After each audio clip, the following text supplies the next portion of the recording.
Welcome everybody.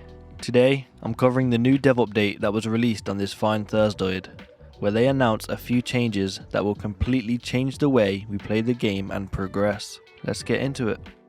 Alongside continued crafting work, it's very much a time of mixing and polishing previously announced and described things in the internal test build. It's all stuff that needs doing. First up, we'll dive into crafting. The Indie Stone have teamed up with 3 new developers to add some firepower to the crafting team and get it all out of the door. While they've been getting up to speed with code, they've also been documenting it all, which in turn will become our guidance for modders upon release. This is a good sign to speed up the release and help modders. Working on crafting station animation interactions. In Build 42, you won't see direct physical movement of player and crafting station when you interact. For example, a potter's wheel won't spin. Until we, potentially, one day include 3D models on the map, furniture will remain as static sprites as they always have been. What we do need, however, are natural player movements towards the crafting stations, that will in turn open up their individual crafting menu accompanied by a familiar crafting sound effect, and potentially an on-off state dependent on what sort of crafting station it is, with lights on and glowing etc. They also needed depth textures added to avoid clipping and such, which have now been implemented. We became concerned that we were introducing too many portmanteau skills simply for the sake of keeping this skill list slimmed down. There's still some folding together of craft skills when there's clear similarities in tools and techniques, but overall it felt wrong to lump too much together. So the big old list of skills will be expanding, but it won't be necessary for players to dedicate time and effort into building out these skills for the most part, unless they are trying to make a civilization on a forest map and other survivalist circumstances. You can see a few of the new ones here, with animal care, napping, pottery, tracking and trapping. There will also be a new sandbox setting that caters for faster progression. Sandbox will now include settings for skill XP multipliers for individual skills, so you can choose to speed up any one specific skill you like. I think that's a good addition. The more control and choice we have, the better. Next up, we have a big one, addressing undesired and unfun gameplay loops. A common server admin complaint is that the map swiftly becomes barren of furniture and loot containers due to players chasing XP. As such, in Build 42, scrapping, dismantling and ripping items will no longer grant XP. We no longer want progression in a skill to involve destroying piles of items or trashing the map, and instead to concentrate on making things.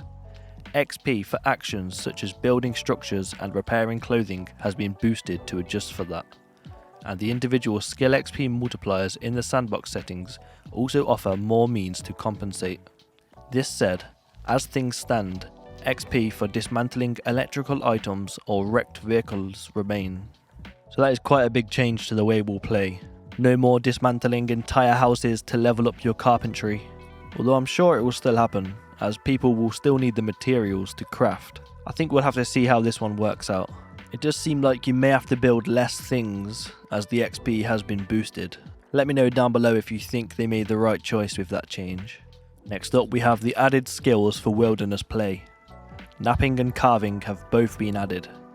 Napping is used for fashioning stone blades from pieces of flint you can find in the world, for making knives, spears, axes, scythes and other tools. Carving involves carving wood and bone for similar purposes. Some carving will also produce decorative items, especially at lower levels, with the more artistic and aesthetic crafting recipes due to be added to help you level up without making the same sharp stick over and over again.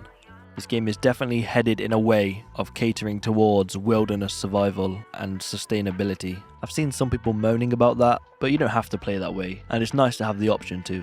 And last up for the crafting section, we have improving how recipes work and are learned. There are a great many new recipes in Build 42, and when you become a level 10 master blacksmith, it makes no sense that you may not know some of them within that field.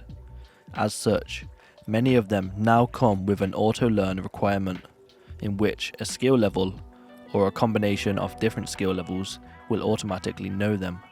Another minor thing we have added meanwhile is making sure that the recipe schematics that can be found alongside the weapons and armor in the randomly spawned survivalist safe houses are generally diagram based, so illiterate characters can also join in the fun.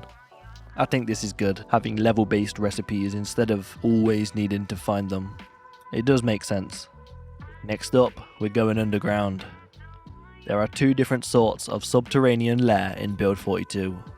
Random ones that could occur in various set places, and permanent ones. As far as the permanent ones go, there's a range of bunkers, tunnels and cave networks waiting to be discovered, as well as simply new, lower floors to some of the map's more known and recognisable locations. Here's a map of one of our locations, showing the basic spread of what you can expect. Apologies for spoilers, we thought it wouldn't be too bad seeing as it is only one town. As you can see here in Brandenburg, there's 8 static basements that will always be there, and then a whole bunch of random ones. And this video is just showing us the same location, but different basements on different runs. Next up is Grappletech, the new animations coming to Zomboid, which I put in the top 5 of my tier list. Grappletech is, for all intents of purpose, done.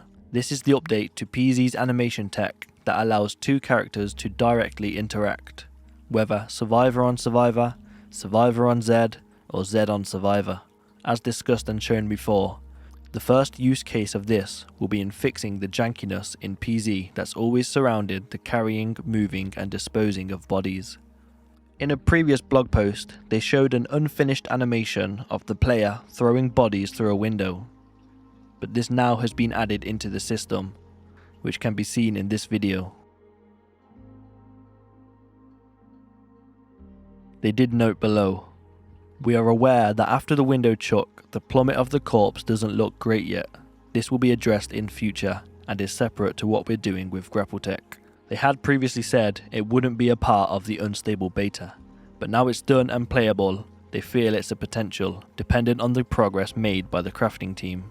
Now we have the new lighting being shown off at Kate and Bob's house. You can already see the ambient light coming from the windows, and the little light next to the door, and the new orange street lights, which I'm a big fan of. However, I do feel it'll be a lot more sad once the power goes off, so we'll have to enjoy it while it lasts. They are also currently testing the glow up of Muldraugh, specifically at night time, and it's looking pretty awesome to tell the truth.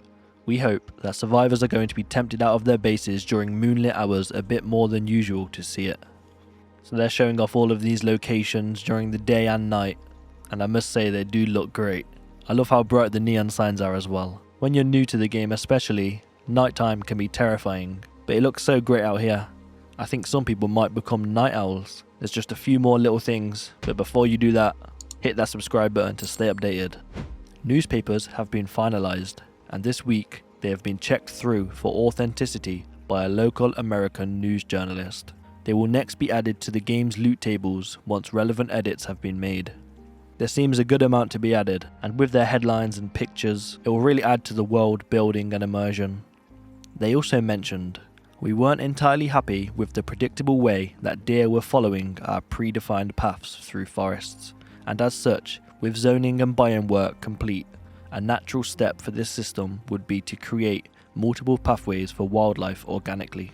Work on this now is underway alongside general polish of animal migration, and should make for a more engaging experience come unstable." You want the animals to be a bit more unpredictable when you're hunting, or else it would just get boring very quick. So last up, we have some news with the sound team. They will now have the freedom to create building specific room tones and one-shots, whereas before they could only generalize between 7 to 8 room tones parameter values. So now we could have anything up to 260 different ambiances and reverb settings, which will make for more immersive experiences in key atypical buildings like movie theatres, large churches, and more cavernous areas, etc. All of this is great, which will add to the immersion and make different buildings feel even more unique. Well, that is all for today. It wasn't the most exciting update, but there was a few key changes. They still gave no indication of a time frame we could expect the update, which is a shame, as last month they said they would have an idea by now, so that is a little disappointing. Either way, I'm still very excited for Build 42. If you made it this far, you're a legend. I just hit 1,000 subscribers the other day. If you're one of them, you're the best. Also, made a Discord, and there's a few legends in it already. So come and hang out, and I'll see you in the next one. Peace.